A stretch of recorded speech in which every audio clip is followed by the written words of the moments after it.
You must have all heard the terms metals and non-metals.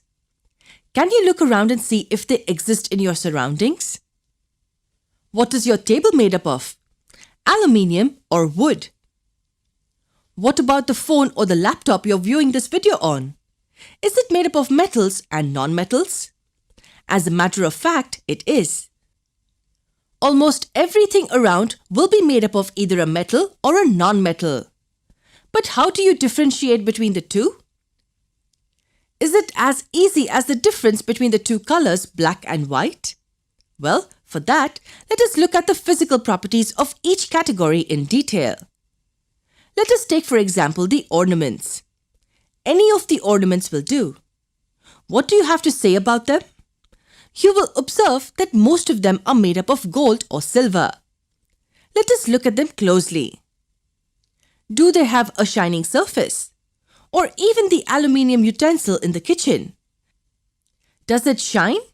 Of course, both gold and aluminium have a certain shine.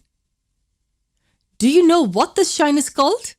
Well, it is called luster, and as both gold and aluminium are metals, this is known as metallic luster. Now we know that metals have a metallic luster. Now if the utensil drops on the floor, does it break into parts? No, right? That is because metals are generally hard in nature. However, this hardness varies from metal to metal. A very thin plate of gold, for example, can be easily broken with a little pressure. Plate?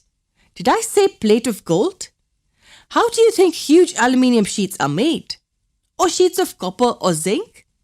If I take a hammer and beat them, will they break or will they turn into sheets? It is the amazing property of metals to be beaten into sheets. And we call this property of metals as malleability of metals. Most metals can be beaten into thin sheets. Do you know another important property of metals? Have you ever seen copper wires or thin gold wires used to make jewelry? Metals, by nature, can also be drawn into wires. Do you have any clue as to what this property is called? It's called ductility of metals. The ability of metals to be drawn into wires is called ductility. There is an amazing fact I want you to know.